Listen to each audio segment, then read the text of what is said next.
안녕하세요. 오늘은 건축사에서 절대 빼놓을 수 없는 이름인 안드레아 팔라디오, 그리고 그의 팔라디오 주의, 그리고 그의 역작인 빌라 로툰다에 대해서 간략하게 설명드리는 시간 갖도록 하겠습니다. 우선 팔라디오는 이탈리아 북부의 파도바라는 도시에서 출생을 하게 됩니다. 예. 그리고 1508년에 그가 태어났고 1580년에 타계를 했는데요. 팔라디아라는 게 그의 본명이 아닙니다. 그의 본명은 안드레아 디 피에트로 델라 곤돌라라는 이름을 가지고 있습니다. 곤돌라? 예. 그의 아버지는 석공이었다는 얘기도 있고, 맷돌을 만드는 맷돌 장인이었다는 얘기도 있고, 방앗간을 운영했다는 얘기도 있어요. 그런데 정확한 건 잘 모르겠고, 아마도 맷돌이든 아니든 석공에 관련된 일을 하지 않았을까라고 추측을 해볼 수 있고요. 팔라디오도 비슷하게 석공으로서 일을 하게 됩니다. 예. 석공으로서 일을 하다가 팔라디오 하면 빼놓을 수 없는 이름 중에 하나인 잔 조르조 트리시노라고,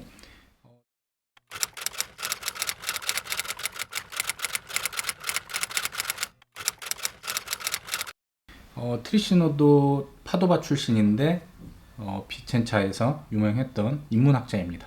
그가 이제 팔라디오를 보고 그의 후원자가 되는 거죠. 그렇게 해서 이제 팔라디오를 건축가의 길로 이끌어 주는 게 바로 이 트리시노입니다. 팔라디오는 수학과 건축에 굉장히 좀 능했다고 해요. 그거를 보고 아무래도 그가 이제 후원을 하기로 마음먹었다라고 판단이 되고요. 거기에 덧붙여서 이제 인문학과 여러 가지 학문을 또 가르치고 팔라디오와 함께 총 4차례나 로마에 견학을 가게 됩니다. 그렇게 해서 이제 건축을 보고 배울 수 있는 그런 시야를 틔워준 거죠, 한마디로.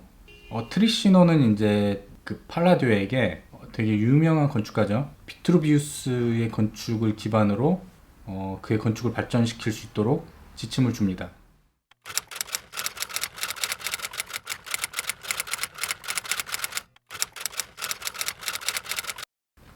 비트루비우스는 BC 1세기 사람이에요. 예.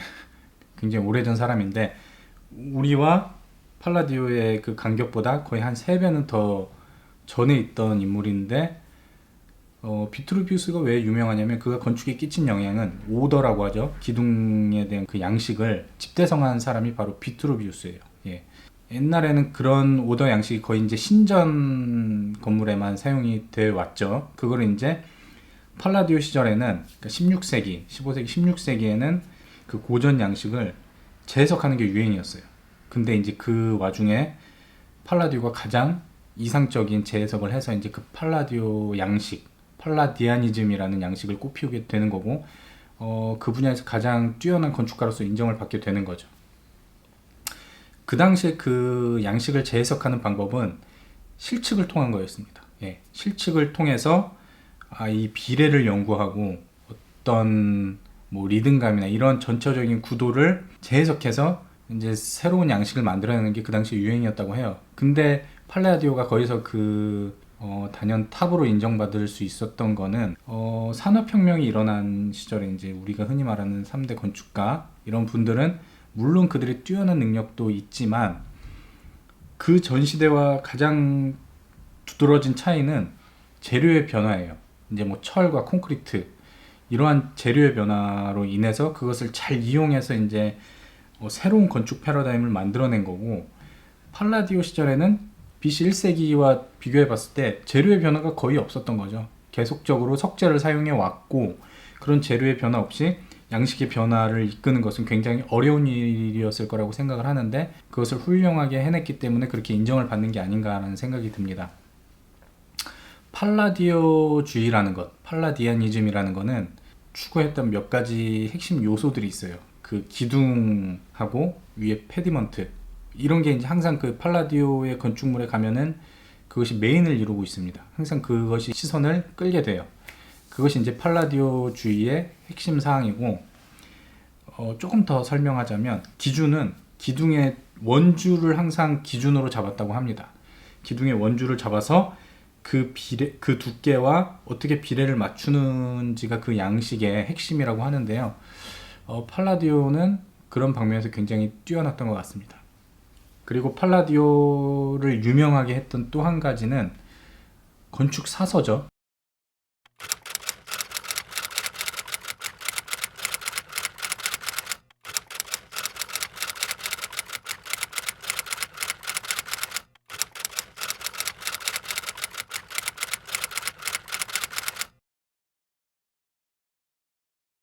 이 건축 사서에 앞서서 팔라디오를 유명하게 해준 작품이 바로 바실리카예요. 이것은 이제 비첸차에 가보면 시뇨리 광장, 거기에 이제 큰 육중한 메스를 자랑하는 건물인데, 이게 원래 있던 건물이에요. 그 팔라디오 시대 전부터 있던 건물인데, 팔라디오가 리모델링을 맡은 거죠. 한마디로 리모델링을 총괄하게 되면서 이 작품으로 인해서 이제 팔라디오가 유명세를 띠게 되고, 이 유명세를 띠면서 건축 사서로 거의 도장을 박은 거나 마찬가지죠. 예. 팔라디오 양식은 16세기에서 17세기를 거쳐서 18세기에 거의 꽃을 피우게 됩니다. 가장 유명해지죠. 특이하게도 팔라디오 주인은 영국에서 가장 인기가 많았다고 해요. 또 팔라디오를 얘기하면 또 빼놓을 수 없는 인물 중에 한 명이 토머스 제퍼슨입니다. 예, 미국 대통령, 미국 3대 대통령이자 건축가였어요. 메인 잡이 대통령이고 서브 잡이 건축가였다고 볼 수 있어요. 예, 그러니까 아마추어 건축가라고 흔히 우리는 얘기를 하는데, 그 유명작 두 개를 꼽자면 개인 저택으로 사용했던 몬티첼로, 그리고 버지니아 대학, 이 두 가지가 그의 대표작입니다. 그가 설계를 한 거죠. 사진에서 보시면 아시겠지만 철저하게 팔라디오 양식을 따랐고, 개인적으로 그는 이제 팔라디오의 건축 사설을 굉장히 소중히 여겼다고 해요. 그래서 거의 바이블처럼 다뤘다고 하는 그런 얘기가 있습니다. 그리고 토머스 제퍼슨 얘기를 한 김에 자연스럽게 나올 수 있는 게 이제 미국 얘기인데요. 미국은 우리가 어떤 걸로 상징을 할 수가 있죠? 제가 생각하기에는 자유민주주의가 미국의 상징이 아닐까라고 생각이 드는데요. 수정헌법 제1조에 보시면 아시겠지만 자유민주주의의 아주 대표적인 국가죠. 그럼 미국을 대표하는 건축물이 뭐가 있을까요? 바로 생각나는 거? 당연히 백악관 건물이 되겠죠. 백악관 건물이 바로 팔라디오 양식을 따라서 지은 건물입니다. 그러니까 팔라디오 양식의 정확히는 아일랜드풍 양식이 좀 합쳐졌다고 해요. 그래서 팔라디오 양식을 배경으로 하는 그런 건물이 바로 백악관인데요. 그렇게 연결하다 보면 이제 팔라디오 양식은 자유민주주의를 대표하는 그런 건축 양식이 된 거죠. 뭐 제 개인적인 생각으로는 물론 자유민주주의적인 대표 양식이라고도 할 수 있겠지만, 어떻게 보면 지금 시점에서 보니까 그런 걸 수도 있지만 좀 권위주의적인 양식의 의미도 같이 내포를 하고 있는 것 같아요. 예. 이렇게 이제 팔라디오와 그의 양식에 대해서 설명을 드렸고, 그러면 이제 그의 대표작 중 하나인 빌라 로툰다에 대해서 한번 설명을 드리려고 하는데, 먼저 위치부터 확인을 해보도록 하시죠. 자, 우선 지구에 있어요. 예. 그러면 이탈리아로 한번 가보시죠.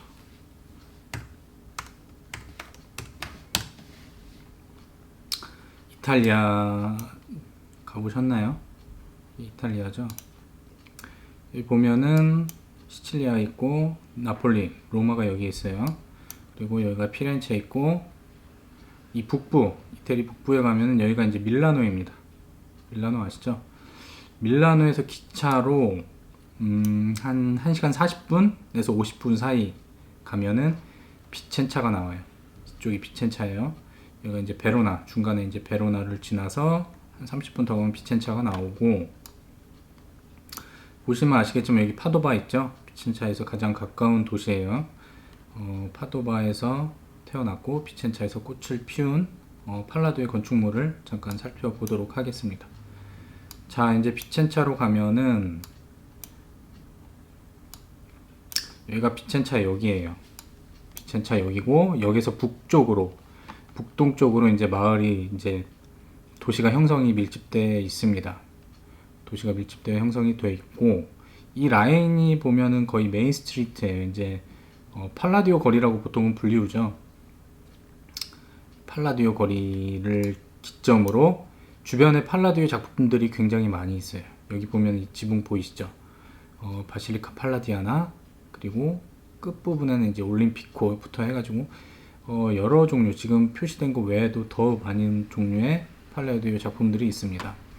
부연 설명 드리면 밀라노에서, 참고로 밀라노에서 당일치기로 비첸차 여행하고 올 수 있습니다. 예.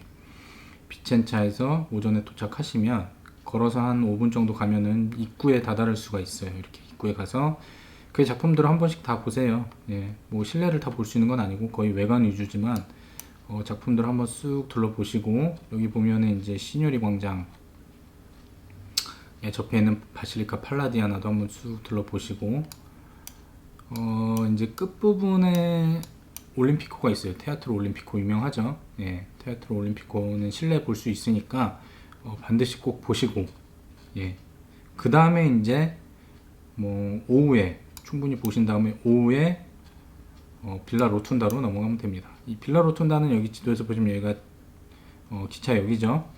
이 남쪽에 있어요. 빌라 알메리코 카프카라고도 하는데, 이 이름에 대해서 잠깐 설명드리면, 빌라 로툰다라고 통칭하지만 빌라 알메리코라고도 하고 빌라 카프라라고도 하고, 뭐 빌라 알메리코 카프라, 뭐 빌라 로툰다, 빌라 라 로툰다 이렇게 불리는데, 우선 빌라 라 로툰다는 이태리어로 말했을 때 그 정관사가 들어가기 때문에 라가 들어가서 빌라 라 로툰다고, 영어식으로는 이제 빌라 로툰다라고 우리는 흔히 얘기를 합니다. 그리고 알메리코 카프라에서, 알메리코는 제가 알기로는 그 초대 건축주 이름인 걸로 알고 있어요. 예, 그리고 카프라는 거기에 이제 해당되는 그 가문 이름이죠. 예, 그렇게까지 저는 알고 있고, 이 여러 가지로 불립니다. 아마 현재에서는 알메리코 카프라라고 더 유명하게 불리는 것 같은데, 흔히 이제 건축하는 분들은 통칭해서 빌라 로툰다라고 합니다. 빌라 로툰다가 무엇을 의미하냐면, 건축에서 로툰다라는 뜻은 건축 양식으로는 원형 건물을 얘기를 해요. 예, 원형 건물을 얘기를 하고, 돔 건축을 얘기를 하기도 합니다. 예, 빌라 로툰다에 보면은 그 중앙부, 상부가 돔 형태로 되어 있기 때문에 그렇게 이름이 붙여진 거고요. 자, 그러면은 조금 더 부연 설명 드릴게요. 오전에 이쪽 그 시가지를 다 둘러보시고, 시가지에 이제 다 둘러보시고, 제가 추천드리는 코스는, 저는 이렇게 왔어요. 여기서 이제 올림픽호까지 구경을 한 다음에 동네 구경할 겸 이렇게 뒷길로 이렇게 쭉 내려와 봤어요. 좋아요. 이게 여기도 물길이 있고 하니까 그쪽으로 추천드리는 바예요. 이제 물길을 따라서 쭉 내려와서 비첸차 역 근처에 도착을 해서 거기서 택시를 탑니다. 예, 택시를 타고 빌라 로툰다로 가자고 하면은 한 10분 남짓한 거리예요. 예. 그리고 빌라 로툰다가 이제 상대적으로 좀 높은 위치에 있기 때문에 걸어가는 거는 별로 추천드리지 않고, 갈 때는 택시를 타시고 올 때는 역까지 걸어오는 그런 루트를 저는 개인적으로 추천드립니다. 자, 그러면은 빌라 로툰다로 한번 가볼게요. 택시 타고 이렇게 쭉 갑니다. 여기가 입구거든요. 이 한번 길 볼까요?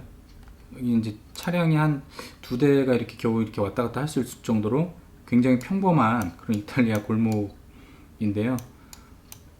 걸어오는 것보다 아무래도 택시 타는 게 나을 것 같아요. 택시 타고 저는 여기서 내렸습니다. 여기서 내리면 입구가 굉장히 좀 평범해요. 넓지도 않고 평범한데, 이런 푯말들 보고 이제 우리는 여기가 빌라 로툰다라는 거를 알 수가 있는 거죠. 예. 들어가면 바로 우측에 매표소가 있습니다. 그리고 지도상으로 한번 더 말씀드리면, 이게 이제 빌라 로툰다죠. 여기가 입구예요. 매표소고, 쭉 올라가서 이 정원이 나오고 빌라 로툰다를 볼 수 있게 됩니다. 빌라 로툰다는 이 아래서부터 보여요. 예, 그러면은 도면을 잠깐 살펴보도록 할게요. 도면이 그렇게 복잡하진 않은데 이 정도예요. 예, 도면을 보면 평면도와 단면도를 보시면, 단면도부터 볼까요? 단면도 이렇게 돔 형태로 가운데로 돼 있어요. 로툰다죠. 예, 돔 형태로 돼 있고, 이렇게 계단, 그리고 이런 식으로 아치형의 지상층에 이런 공간들이 있고, 평면이 좀 중요합니다. 평면을 보면은 이런 현관이 굉장히 포션이 크죠. 차지하는 비중이 굉장히 큰데 사방향으로 나 있어요. 가운데 핵심 메인 부분은 이 네모예요.